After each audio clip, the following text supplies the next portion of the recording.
जय हिंद दोस्तों, मैं रायसनी और रायसनी इलेक्ट्रिकल्स में आपका स्वागत है। तो फ्रेंड्स, हमारे इस चैनल पर इलेक्ट्रिशियन इंटरव्यू की एक प्लेलिस्ट चल रही है। इस प्लेलिस्ट का लिंक डिस्क्रिप्शन में बिल्कुल फ्री है। ये प्लेलिस्ट जाकर अभी चेक करिए। तो फ्रेंड्स, इस प्लेलिस्ट का आज का क्वेश्चन है सिंगल फेज इंडक्शन मोटर क्या होती है और इसकी वर्किंग क्या होती है। ठीक है, देखिए जो सिंगल फेज इंडक्शन मोटर है, इस टॉपिक को आगे बढ़ाने से पहले मैं आपसे एक क्वेश्चन पूछना चाहता हूँ।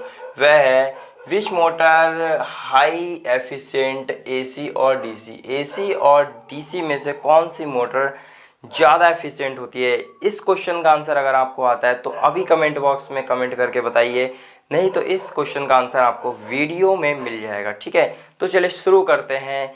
सिंगल फेज इंडक्शन मोटर क्या होती है? देखिए, सिंगल फेज इंडक्शन मोटर एक ऐसी मोटर है जिसका प्रयोग सर्वाधिक किया जाता है आपके घरों से लेकर इंडस्ट्री में छोटे छोटे कामों के लिए सिंगल फेज इंडक्शन मोटर का प्रयोग करा जाता है। ठीक है, तो देखिए यहाँ पर मैंने कुछ पॉइंट लिख रखे हैं। Single phase induction motor work on single phase supply. ठीक है, यह जो होता है ये सिंगल फेज सप्लाई पर वर्क करता है। पॉपुलर इन मार्केट में सर्वाधिक पॉपुलर होती है यह single phase motor. Domestic uses में इस मोटर का प्रयोग बहुत ज़्यादा होता है। और ये जो सिंगल फेज मोटर होती है यह 3 फेज मोटर की तुलना में कम एफिशिएंट होती है, क्योंकि जो 3 फेज मोटर है वह ज़्यादा एफिशिएंट होती है।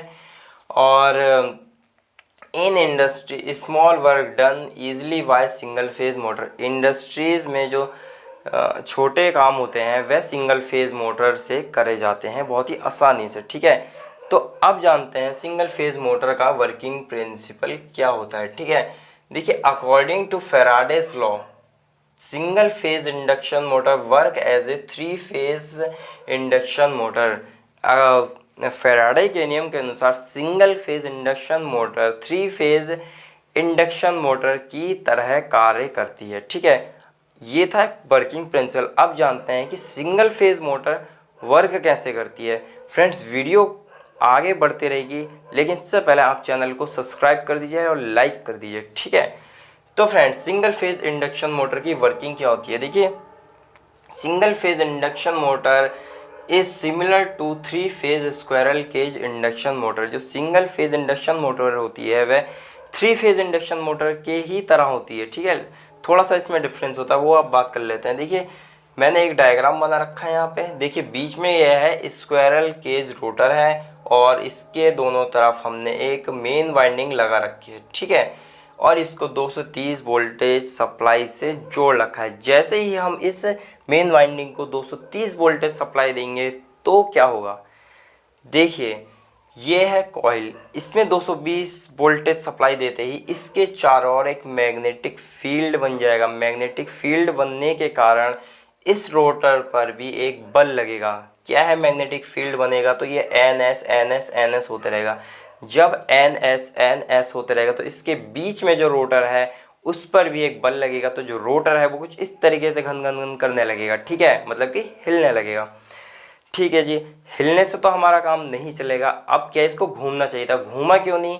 देखिए क्या है, जब इस पे NS लगेगा तो ये घूमने लग रहा है, लेकिन घूमने के लिए 90 डिग्री का फेज डिफरेंस होना जरूरी है। अगर आप इसको घुमाना चाहते हैं, ये भी घूम सकता है। उसके लिए क्या करना पड़ेगा, जब इसकी मेन वाइंडिंग को सप्लाई दे दी गई है तो इस रोटर को जो है आपको हाथ से घुमाना पड़ेगा।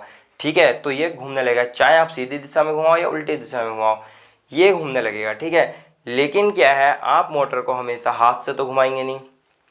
इसके लिए क्या करना पड़ेगा, इसके लिए आपको एक स्टार्टिंग वाइंडिंग लगानी पड़ेगी जो कि 90 डिग्री फेज डिफरेंस पे हो। ठीक है, स्टार्टिंग वाइंडिंग का जो डायग्राम है वो मैंने यहाँ पे बता रखा है। देखिए हुआ क्या है इसमें, जैसे कि यहाँ पर ये मेन वाइंडिंग है। ठीक है, ये मेन वाइंडिंग है, तो मैंने ये मेन वाइंडिंग यहाँ पे बना रखी है। ठीक है, स्टार्टिंग वाइंडिंग को इसके 90 डिग्री फेज डिफरेंस पर हमने यहाँ पर बना रखा है, जिसकी सप्लाई मेन वाइंडिंग से ही ली गई है। देखिए, यहीं से ली गई है इसकी सप्लाई।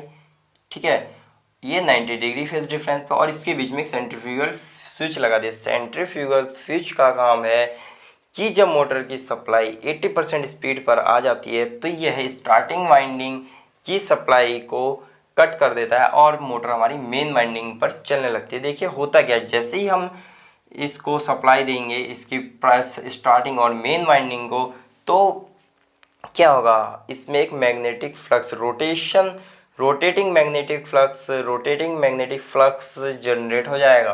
रोटेटिंग मैग्नेटिक फ्लक्स का मतलब कुछ इस तरीके का फ्लक्स इसमें जनरेट हो जाएगा, जो कि कुछ इस तरीके से घूमने लगेगा। ठीक है, अब इस रोटेटिंग मैग्नेटिक फ्लक्स जो इस तरीके से घूमेगा, इस कारण इसके बीच का जो ये रोटर है, इस पर भी एक मैग्नेटिक फिक्स फ्लक्स लग रहा है, जो कि ये जो फ्लक्स है इस कारण ये रोटर भी एक दिशा में घूमने लगेगा। ठीक है, तो इस तरह ये जो कार्य करती है हमारी क्या बोलते हैं सिंगल फेज इंडक्शन मोटर। जब यह स्पीड 80% तक पहुंच जाएगी, जब हमारा रोटर 80% 50 से 80% स्पीड पकड़ लेता है, तो हमारी स्टार्टिंग वाइंडिंग का काम ख़त्म हो जाता है। सेंट्रीफ्यूगल स्विच जो होता है यहाँ से ये ओपन हो जाएगा, फिर इस वाइंडिंग को सप्लाई नहीं मिलेगी और मेन वाइंडिंग पर सप्लाई रहेगी और हमारा रोटर घूमते ही रहेगा। ठीक है, और जैसे ही हम मोटर को ऑफ करेंगे, फिर से ये स्विच आप यहाँ पर कनेक्ट हो जाएगा। दोबारा से ऑन करने पर ये फिर से स्टार्टिंग वाइंडिंग से हमारी मोटर क्या है, स्टार्टिंग टॉर्क देगी। स्टार्टिंग वाइंडिंग का काम है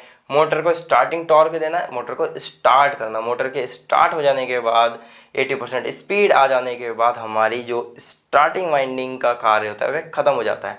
स्टार्टिंग वाइंडिंग के काम ख़त्म हो जाने के बाद हमारी मेन वाइंडिंग का कार्य शुरू होता है, जिसका कार्य होता है हमारी मोटर को मतलब कि रनिंग कंडीशन में रखना। ठीक है, तो इस तरह हमारी सिंगल फेज इंडक्शन मोटर की वर्किंग होती है।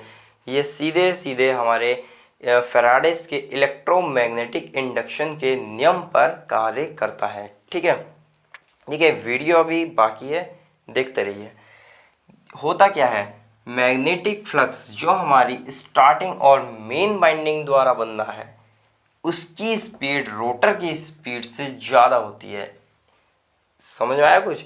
जो वाइंडिंग है, वाइंडिंग के द्वारा जो एक रोटेशन मैग्नेटिक फील्ड बनना है, जो स्पीड हो रही है मैग्नेटिक फ्लक्स की जो स्पीड है वो रोटर की स्पीड से ज़्यादा है। इस कारण हमारा रोटर कम स्पीड पे घूमेगा और मैग्नेटिक फ्लक्स ज़्यादा स्पीड पे बनेगा। ठीक है, इसलिए इसको असिंक्रोनस मोटर कहते हैं। ठीक है, अब क्या है, ये वीडियो तो यहाँ पर ख़त्म होती है। इस वीडियो के बाद हम नेक्स्ट वीडियो में जानेंगे types of single phase motor.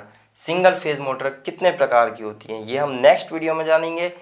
और वीडियो ख़त्म करने से पहले मैं आपसे कह देना चाहता हूँ कि अगर आप इलेक्ट्रिशियन इंटरव्यू की प्रिपरेशन कर रहे हैं, तो आप लोगों के लिए हमने एक ई बुक बनाई है। इस ई बुक में हमने एक रिज्यूम बनाने से लेकर जॉब मिलने तक का सारा प्रोसेस बता रखा है। मैं आपसे रिकमेंड करूंगा कि आप इस ई बुक को जरूर लीजिए। अगर आप फ्रेशर हैं तो इस ई बुक को 100% लीजिए। लिंक डिस्क्रिप्शन में। कोई भी दिक्कत होती है हमारे नंबर पर कॉल करिए। ठीक है, तो अगर आपको यह वीडियो पसंद आई है तो चैनल को सब्सक्राइब कर लीजिए, लाइक कर दीजिए, कमेंट करिए। थैंक यू, धन्यवाद, जय हिंद।